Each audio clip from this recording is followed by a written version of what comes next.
Comments Equestrian on location with Andrew Soper, and very big welcome to Amanda Ross. Welcome. Thank you very much. Amanda, whereabouts are we firstly? We're in some part of Victoria. I know that in the middle of the other side of Melbourne. Yes, we are in Tuerong, which is the Mornington Peninsula of Victoria.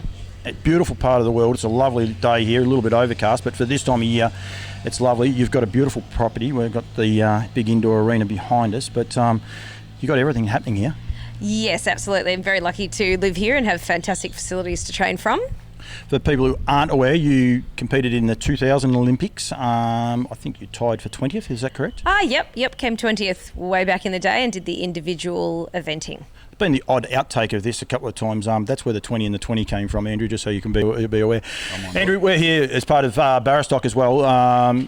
Amanda has become a sponsored rider by Barastoc. Yes, so we're here to welcome Amanda officially to the Barastoc team, and she's been on the feed for quite a number of years, so we wanted to make it official and get her wearing the right gear, and partnership with the KER fits very nicely together. Part of the package is the gear. These jackets are beautiful. You'd like to have one of these jackets, wouldn't you, Lucy? That's a little in-joke for anyone that's not aware. Branding is everything. When I came here, there's branding everywhere. You're redoing your stables down there, but there's still branding there in your feed room and the lots. You're very key on getting the brand out there and making people aware of it. Yeah, absolutely. I think that the education for anyone that owns a horse is really important, because if you want to have a successful time riding the horse, it needs to be fed properly, and unless you know exactly what you're feeding them, it can really sort of affect the success that you have. And it's part of the package. I said there before that you made the 2000 Olympics. If you don't tick all the boxes, as they say, cross the T's, dot the I's, you can miss out on those experiences. I would imagine the 2000 Olympics was something very special, something that you will remember for the rest of your life. I'm sure you're still trying to get to the next lot of Olympics and going there. But the feed component is key, and having the right companies behind you is key to, I suppose, making awareness of what you're doing, but making the goals reachable. Yeah, 100%. So one of the things I really enjoy about working with feed companies such as yourself and KR is the educational part, because there are plenty of feeds out there and plenty of different horses that I work with on a regular basis, and the knowledge that I've gained through working for these companies, it's not just like you get given a few bags of free feed. That's not for me what sponsorship is about. It's the education ongoing, and because I coach a lot too, I can then offer this assistance to my clients, and then so the education keeps rolling down the line. Andrew, Ridley Barastoc, as I are aware, they also have an association with KER, which is over there, I presume, on the camera. The research the nutritionists do behind the scenes. I mean, we've got Beck standing back there trying to look after the dogs at the minute. But it is key to be able to, again, making these products what they are. And it's not just something that you guys slap together and say, yeah, this will make your horse shine and all the rest. There's a lot that goes on behind the scenes. And I think that's the thing, with our partnership with KER, there's the research element to it. So it's not just, somebody said add a bit of magical fairy dust to it and it'll make your horse fly. It's not that way at all. There's a lot of research that goes into what we do, and providing the horses with optimum diets that we can certainly helps people like Amanda here with the success that she needs to get. And the flow and effect, Amanda, you do coaching, teaching here, and it's a full on, and I would imagine you've got all ranges from beginners. I'd say probably to people that are trying to aim to be as high, or if not even higher than you, but just being able to make people aware that the horse isn't behaving properly. You could suggest something, or you could also suggest contacting Andrew, contacting Beck or KER, being able to build that profile, I suppose, and then that awareness. Yeah, 100%. I think having these guys accessible by a phone call or an email is amazing. So my usual process is to suggest to people without telling them what to do that there are other options, and that gone are the days of, we used to feed them all sorts of oats and things like that and then wonder why the horses got really hot and agitated. So I try to explain to people that, for example, KER is a research company and they offer their recipe and research to companies such as Barastoc, and that I can give them a bit of a head start, but if they want further information, to always go to these guys, and then it's up to them to decide. But I think the proof is in the pudding, because I find with my horses, they are eating less, they're looking fantastic, and I think that they're very consistent throughout the season. And they keep bringing out new products, and new. You say about eating less. Supreme is one of those products. They've had to bring out 2 products. One Supreme, also the smaller dippers, because people were feeding them too much, so they had to have the smaller dippers. Just so, but that's key, isn't it, Andrew? Ever evolving. It's not something that you say, right, this works, let's stick with that and go no further. It is ever evolving, isn't it? Yeah, I think the Supreme. As much as it's an expensive bag to buy, you're not having to feed anywhere near as much. So it's actually cutting people's feed bills down, and that's a big component of what we do. Recently we did some work on a stud, and by changing his diet up, we can save him over $80,000 for the year. So that's a stud that's running a lot of horses, but a smaller stable like this, where you can feed more of a concentrate and work on your pasture and your hay as a bit more of your energy source. And it's good to have the bag feed, but to have the forage as a big part of your diet as well. So working that in has certainly been good.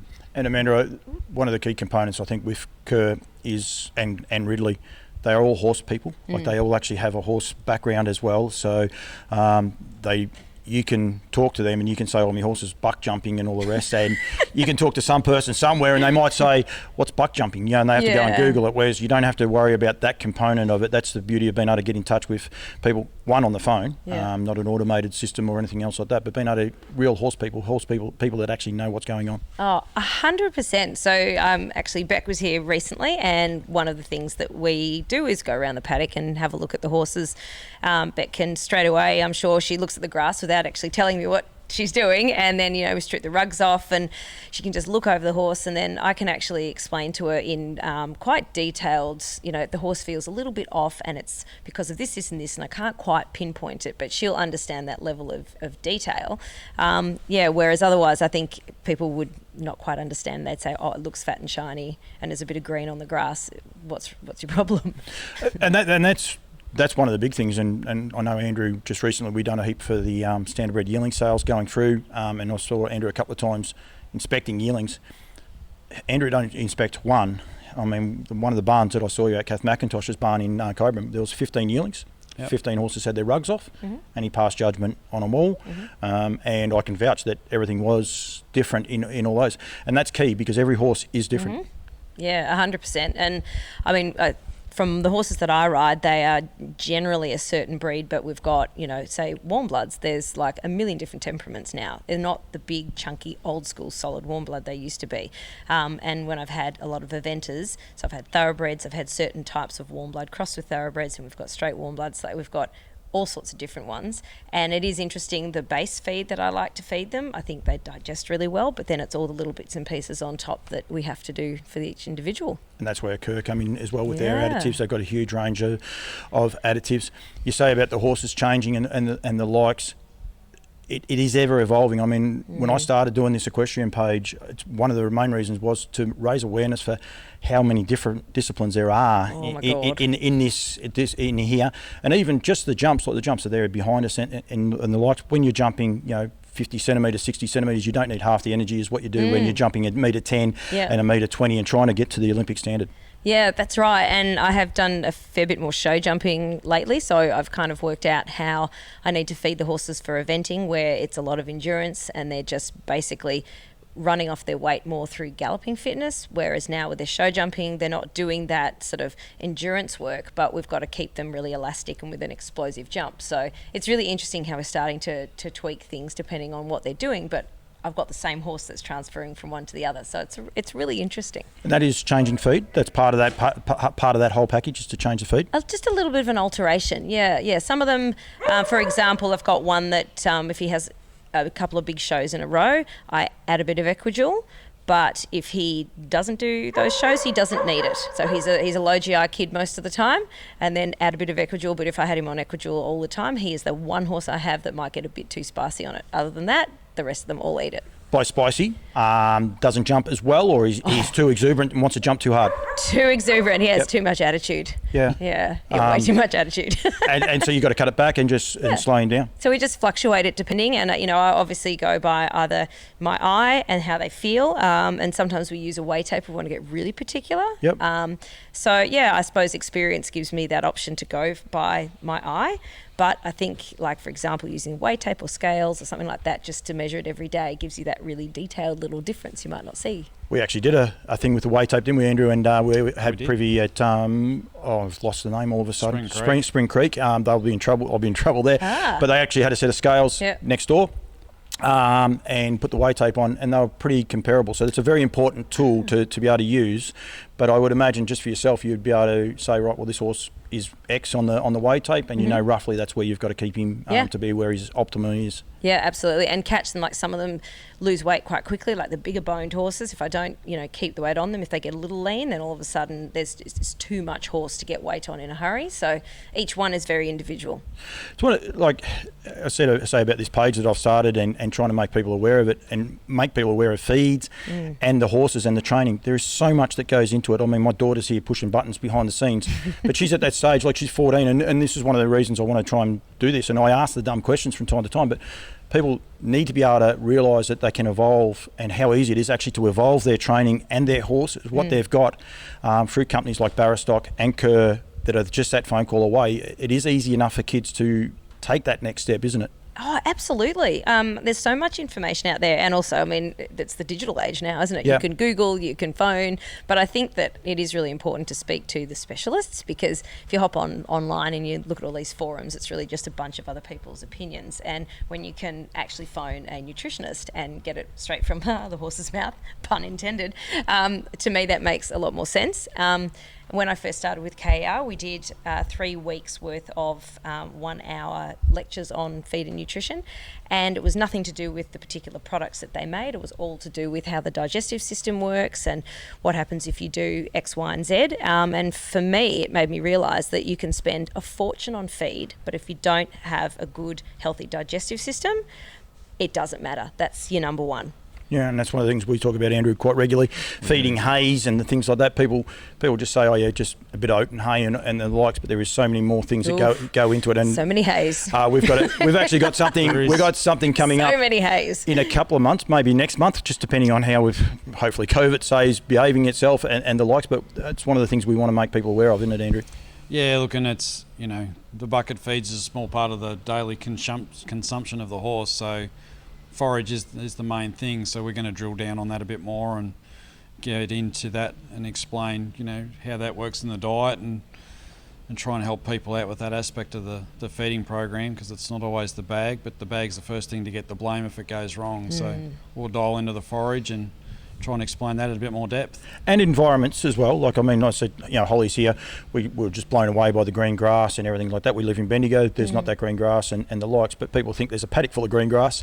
Oh, they're fine. Don't worry about them and all the rest. They don't actually realise, like you were saying before, about Beck walking along looking at the grass, which she does quite regularly. She's at that size, so it's sort of a bit easier for her to be able to see it.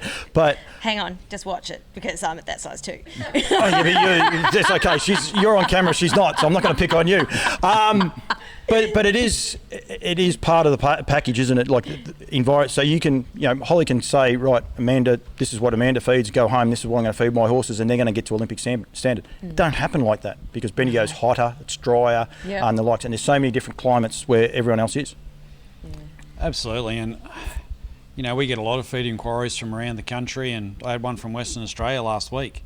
And it's cereal hay where that lady lived, so to try and talk them through a diet over there was a bit more challenging. But north up where you are, there's more cereal hays. Down this way it's more grass hays and lucerne hays. So on the pasture, as you said, it's green coming in, but we've got farms down this way at the moment that we're having to do a lot more pasture testing, because we've had a good summer, so the grass is holding on a bit better. So we're trying to get a handle on that and help them out with their hard feeds more. And that's half the thing with Barastoc, and what we're trying to do is make people aware by doing these interviews, getting high-profile people, although it's short in stature, but high-profile people like Amanda on the show. I'm going to get belted when we finish, but that's okay. I can keep this going for another hour. I reckon I'm a half a chance of not getting belted up as much.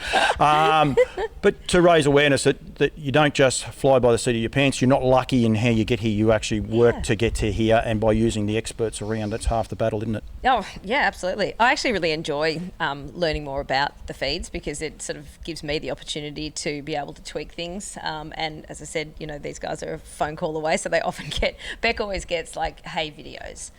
So whenever I get some new hay in, I video the hay and I send it to Beck, and I'm like, can you just tell me exactly what you see in here?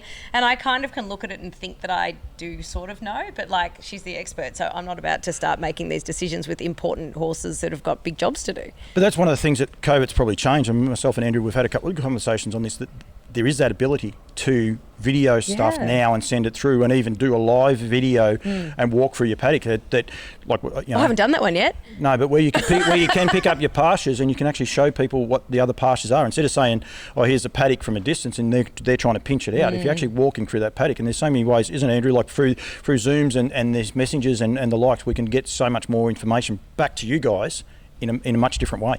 Oh, absolutely. You know, we did some talks there earlier in the year, and it was more around brood mares and stuff, and a lady sent me through some pictures of her mares, and they were in very cuddly condition, we'll put it that way.